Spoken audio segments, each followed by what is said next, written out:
Lei Rouanet chegou a bater um recorde histórico de captação, 3 bilhões de reais em 2024. Os números cresceram 28% enquanto os eventos populares seguem sem acesso à Lei Rouanet. Captação, então, recorde histórico em relação a 2023. Somente no primeiro bimestre de 2025, o Ministério da Cultura já registrou uma captação de 134,7 milhões de reais, valores muito acima da média dos últimos anos. Historicamente, o primeiro bimestre do ano representa apenas 4% do total captado durante todo o ano, com quase metade dos recursos sendo registrados em dezembro. Este ano foi 134,7 milhões de reais. Os dados, então, indicam uma tendência de um novo recorde para 2025, superando os 3 bilhões do ano passado. Fábio Barroso, o que fazer com a Lei Rouanet e com esses bilhões de reais que não vão para saúde, educação, esgoto, lembrando que 50% dos brasileiros não têm saneamento básico, e vão para os bolsos dos Caetanos, dos Chicos, das Anitas e outros da vida? Bom, nós aqui, como meros mortais, a gente tem que continuar denunciando. É bem grave a situação, porque Lei Rouanet significa renúncia fiscal. Renúncia fiscal é se depreender de algo que poderia estar entrando para os cofres do leão, do governo, conforme você quer dizer, mas em detrimento dos verdadeiros artistas. Então você tem dois problemas. O real, que nunca, jamais é priorizado quem precisa de fato de incentivo, e eu não concordo que a arte no Brasil precise desse incentivo público, diante das demandas que nós temos, que o Estado precisa socorrer, que são muito mais necessárias do que, aqui dá para citar muitos exemplos, porque nós estamos num governo petista de Lula, né? Então, vai lá, educação, você acabou de dizer, saneamento, criminalidade, né? Tá feio, se a gente não ficar vivo, não dá para ver lá a artista gritando sem anistia com dinheirinho público, né? Não dá. Então, é tudo isso. E também eu lembro aqui do Ministério super polêmico, que era o Mário Frias que estava na frente, o Ministério da Cultura, e que tentou fazer exatamente isso, né? Priorizar o pequeno artista, regionalizar, trazer essa arte, porque o Brasil é lindo, essa parte artística do Brasil, realmente nós temos notáveis. E pena, só que, né, o que é mostrado para nós é sempre do mesmo, dá a impressão que tudo é muito ruim, mas essa não é a verdade. O brasileiro é talentoso. Uma série de fatores, o brasileiro ainda é alegre, e a alegria faz a arte, ou o dramático também, faz a arte ficar muito boa em todos os sentidos também. Só que precisa de incentivo para sair, né? Então, seja um incentivo público, já que está aí, deveria então ser melhor direcionado, e vamos acordando a população de que isso tem que ser retirado. Chega desse dinheiro para artista famoso consolidado, né? Realmente. Então, assim, novamente, eu vou repetir aqui o que aconteceu na cidade de São Paulo. Moro aqui falando meu lugar de fala, né? 100 milhões para o Carnaval de São Paulo? Será? Será que a gente não tinha outras prioridades? É para rodar dinheiro? Sei. Não sei, gente, porque o que dá de confusão e nasce depois de 9 meses, depois de 9 meses, pode contar aí, os frutos de carnaval inconsequente ainda acontece no Brasil.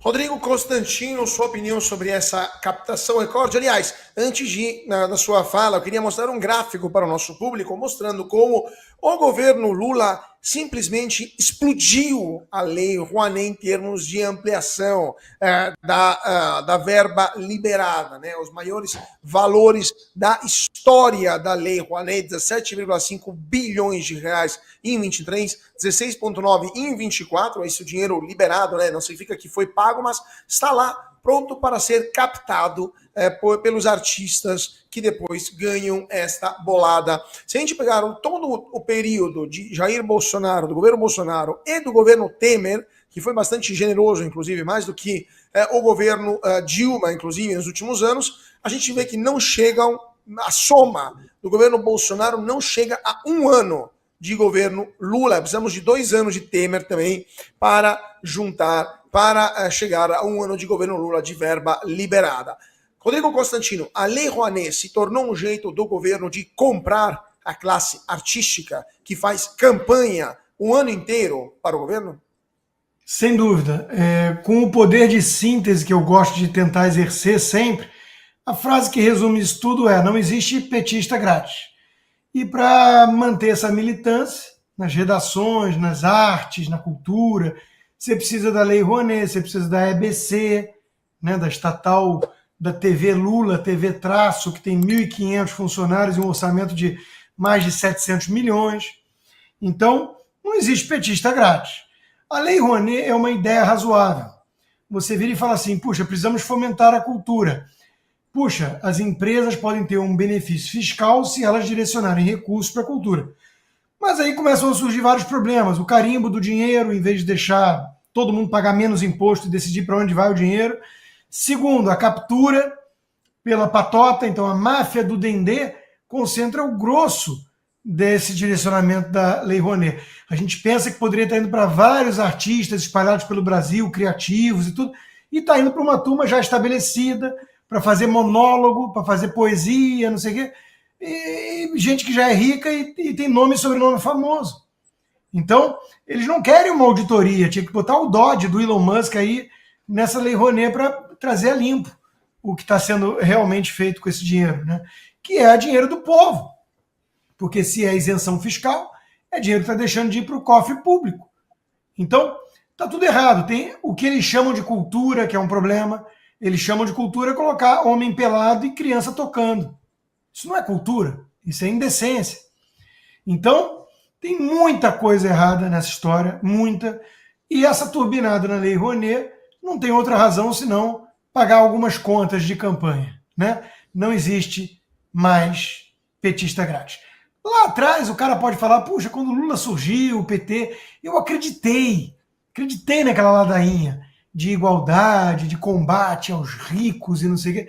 Mas hoje, 14 anos depois de uma trajetória destruidora pelo poder, de mensalão, petrolão, bajulação a tiranos da pior espécie, alguém defende mesmo o PT para valer por acreditar nesse troço? Precisa de Lei Rouanet e ABC para isso. O chefe da diplomacia americana já conversou com 58 países, mas está ignorando o Brasil. Em 45 dias de governo, o secretário de Estado Marco Rubio teve contato com representantes de pelo menos 58 países, mas deixou o Brasil de fora. O levantamento da CNN mostra que Rubio falou com autoridades de 10 países nas Américas, incluindo Argentina, México e até com a oposição venezuelana, mas não falou com o ministro Mauro Vieira, o nosso ministro das Relações Exteriores, que enviou uma carta a Rubio cumprimentando-o pela nomeação, mas os dois não se falaram nenhuma vez desde então. O Departamento de Estado americano publicou recentemente críticas ao Brasil por bloquear acesso à informação e impor multas contra empresas americanas. Segundo fontes do Itamaraty, a aproximação com os Estados Unidos está sendo conduzida pela embaixadora brasileira em Washington, Maria Luísa Viotti. Rodrigo Constantino, não existem hoje canais de comunicação entre o governo brasileiro e o governo americano. Você acha que no futuro teremos algum tipo de diálogo ou o Brasil será cada vez mais considerado um pária pelo governo Trump? Eu espero que a segunda alternativa. Eu espero que o governo Trump meta lei Magnitsky em toda essa quadrilha que tomou o Brasil de assalto aí, do Lula ao Alexandre de Moraes, passando por quase todos os ministros do Supremo cúmplices, com o delegado Fábio Chori e companhia, PGR, tem que ir para cima. Eu espero que rompa relações de vez, meta sanções na economia brasileira, não fique de papinho, não caia em nenhuma ladainha de quem, no fundo, é um anão diplomático que defende o Irã, recebe navios iranianos de forma ilegal no Brasil, defende China, Cuba, Nicarágua, Venezuela, Rússia e até mesmo Hamas, né, pelas beiradas para demonizar Israel, ou seja, Brasil está no eixo do mal. Enquanto estiver na mão dessa quadrilha, Brasil é eixo do mal e assim deve ser tratado pelo xerife do mundo livre, que agora voltou a cobrar, né, postura de clareza moral diante do que está acontecendo no mundo. Então, vejo com bons olhos o gelo entre esse lulista aí, mequetrefe da embaixada, né, o chanceler, que na verdade tem um chanceler do B mesmo, que dá as cartas, que é o que escreve prefácio de livro do Ramais, né, Celso Amorim. Mas veja, o Mauro Vieira foi responsável por uma notinha patética contra a nota da embaixada americana, que contou com sussurros do Alexandre de Moraes. Ele é par do governo, por acaso? Então esse pessoal merece o tratamento que está recebendo do Marco Rubio, e eu espero que recebam coisa muito pior daqui para frente, porque também merece.